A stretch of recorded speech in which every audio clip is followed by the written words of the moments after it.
Hi everybody, this is Eero here, and in the video I want to talk about dangerous exercises. These are like exercises that have a really bad reputation. There are people that recommend that you should never do them because they will get you injured. And I think this is a really good time to talk about this. I have the Sissy squat video out and there are some concerns. I know people have some concerns about Sissy squats and how it affects the knees, for example. And you know, like partially it's completely true that it can be dangerous. There are risks when you do Sissy squat, but it isn't like automatically bad, but it can be. But the same thing can be said about any exercise that you do. You can do a normal squat, normal back squat or front squat, and it can hurt your knees. The thing about Sissy squats is that it demands more mobility. And the more it demands mobility, the more it probably needs also preparation. And if your quads are not in a really good shape, you might get hurt. If you think about normal squat, you can use your hips a lot, your glutes, even hamstrings. You can use a lot of those in order to do the exercise. The Sissy squat isolates your quadriceps, and you can, the hamstrings, for example, glutes and all that is stabilizing your body in order for you not to break the form in the Sissy squat. But they're not really pushing you up unless you're really like trying to cheat with the exercise. So this places the pressure completely on your quadriceps. If your quads are not in shape, what's going to happen? Well, either you can't do the exercise at all, or you may after a while start to experience some knee pain. So you might wonder like why there's some people that can do these exercises and why do I keep getting knee pain even from the most simple exercises? And it's not the exercise. It's always like how you do the exercise. Are you prepared for the exercise? That's what determines whether there's a person who can do an exercise for years, gets stronger on the way, or if there's the other person who does it a couple of times and gets like knee pain, or even potentially gets badly injured from doing the exercise. For example, the Sissy squat, there's nothing unnatural about the movement there.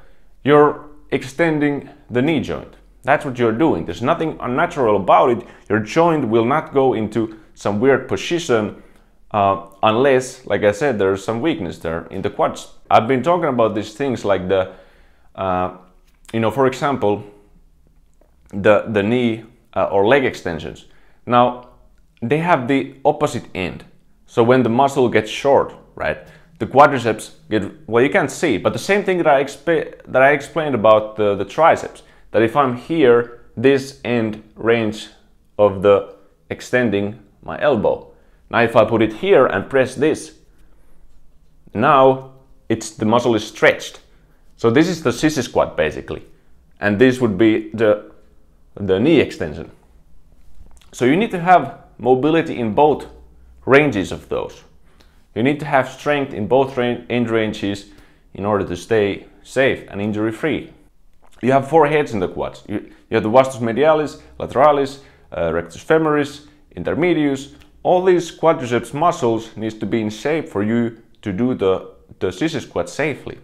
And it's very common to people have these imbalances, even like among people who have trained for years. They can have these imbalances and they have never addressed these issues because it's thought that the exercise is wrong, so that's the cause. It's not how I do it, or it's not that I have some weakness here, but it's kind of denying the whole thing. I think another great example is, for example, back press. So your arms are wide and you're pressing the weight up. So this is considered very dangerous for the shoulders. So once again, you must take a look at what this exercise requires. It requires you to have quite a good upright posture. So first you need to start, you have a good posture in your spine. And then you need to have a good abduction from your shoulders. You need to have retraction from your shoulders. And yet you need to have external rotation from your shoulders. And then you need to have the strength to press the weight up with control. So there's that much requirements for you to have in order to do the exercise. If you're lacking some of them, you may be kind of risking an injury. But the exercise itself is not somehow bad, it's how you do it, whether you have the strength and mobility for it. A lot of this is about common sense. if an exercise will cause you pain, then you just need to not do it. Otherwise, either you don't do it at all, or you find a safer way to do it, or find a way to prepare for it so that you can do it safely. Like, those are the two options there. An example would be when I first kind of started to practice bench pressing. So immediately when I did it, I was kind of very fast. I was able to tell that now I'm putting some strain on my shoulders, that this is not a good strain. So if I would continue doing this exercise in a way that I was doing it, I would most certainly cause some troubles in my shoulders, over the years at least, and maybe even quite fast. So I started to think, like, why is it I can do a bench press, but I can do muscle ups, I can do like a handstand, push-ups, dips, wide dips, all these things, and now the bench press, I can't do it for some reason, or I can, but it doesn't feel good. So I understood that this exercise itself is really not the thing, but there were some pieces missing in my body that was like holding me back. And I learned, for example, through bench pressing, that my scapular stability was not too good. Same with the shoulder stability, and I have lots of stuff to improve.